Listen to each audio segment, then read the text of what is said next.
자기 분화의 방법, 3가지 자가 질문으로 마음의 공간을 만들어라. 심리 법칙 중 고슴도치 딜레마라고 들어보셨나요? 이것은 대인관계에서 친밀함을 원하면서도 동시에 적당한 거리를 두고 싶어하는 욕구를 말합니다.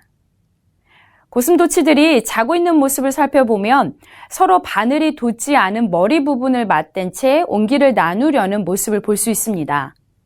서로 몸이 닿기만 해도 바늘에 찔려 상처를 만들 수밖에 없던 고슴도치들은 멀리 떨어졌다가도 또 다시 만나고 상처 내는 것을 반복했다가 만들어진 약속인데, 이런 현상을 대인관계에 비유하여 생겨난 심리 법칙 중 하나입니다. 이처럼 사람 간의 관계에도 적절한 거리를 유지하여 서로 상처도 받지 않고 상호 간의 온기도 나눌 수 있다면 훨씬 관계가 편안해지고 사람으로 인한 스트레스가 줄어들겠죠. 그렇다면 지금부터 너와 나의 관계의 공간을 적절히 유지하며 함께 워라밸을 이룰 수 있는 3가지 질문으로 마음의 공간을 만들러 가보겠습니다. 첫 번째 질문, 나의 개인적 공간이 잘 지켜지고 있는가? 다 같이 한번 상상해 보겠습니다. 혼자 가만히 있는데 갑자기 모르는 누군가가 여러분에게 매우 가까이 다가온다면 어떨까요? 놀라서 소스라치거나 불쾌한 기분이 들 수 있을 것입니다. 반대로 매우 친밀한 누군가가 여러분에게 가까이 다가온다면 오히려 편안함을 느낄 수도 있겠죠. 이렇게 신체적으로 내가 허락할 수 있는 적당한 거리가 있다면 마음에도 나만이 허락하는 심리적 공간이 있는데 이것을 개인적 공간이라고 부릅니다.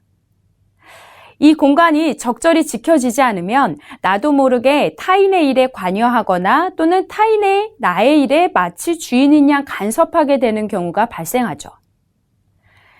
이런 개인적 공간은 단순히 관계뿐만 아니라 시간과 돈, 건강, 회사에서의 업무, 가족 간의 관계에서도 기준에 따라 적절한 선이 필요합니다. 예를 들어 같은 부서에 불필요한 대화를 많이 나누려는 동료가 있다면 가정해 보겠습니다.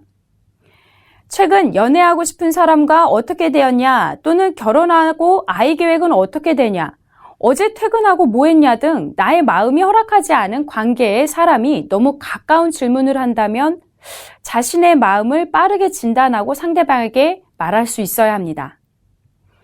관심은 참 고맙지만 나는 지금 당신의 질문이 불편합니다. 라고 정중하게 한번 말해보는 거 어떨까요? 여기서 중요한 것은 상대방에게 말하고 난 뒤 관계가 어색해질까봐 두려워하거나 괜히 말했나 하며 후회해서는 안 된다는 것 명심해 주시기 바랍니다. 두 번째 질문, 타인의 개인적 공간을 잘 배려하고 있는가? 방금 전 살펴본 나의 개인적 공간을 잘 관리하는 것을 반대로 생각해 보면 쉽습니다.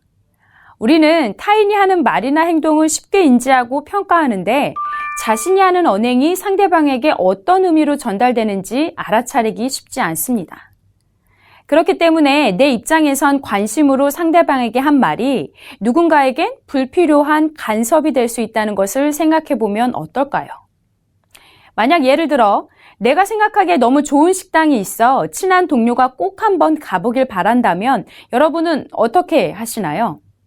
꼭 한번 가봐 라고 말했는데 친한 동료가 관심이 없어하면 왠지 모르게 섭섭한 기분이 들 수도 있겠죠.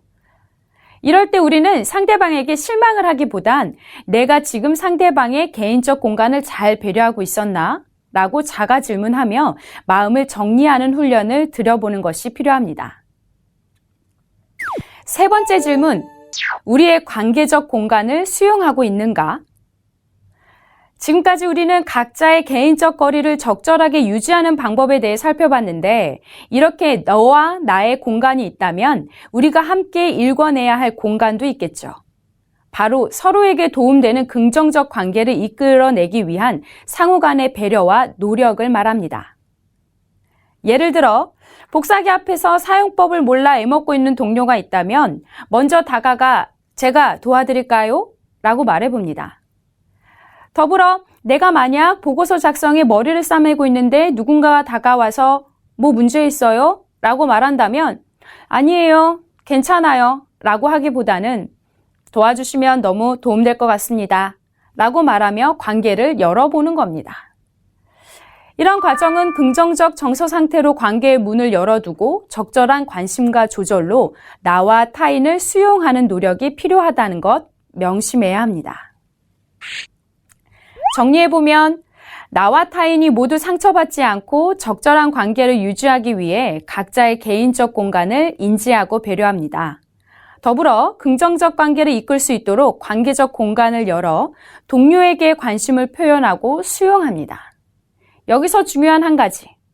사람은 누구나 관계 안에서 자신의 존재를 확인하고 에너지를 얻는다는 것 기억해 주시기 바랍니다.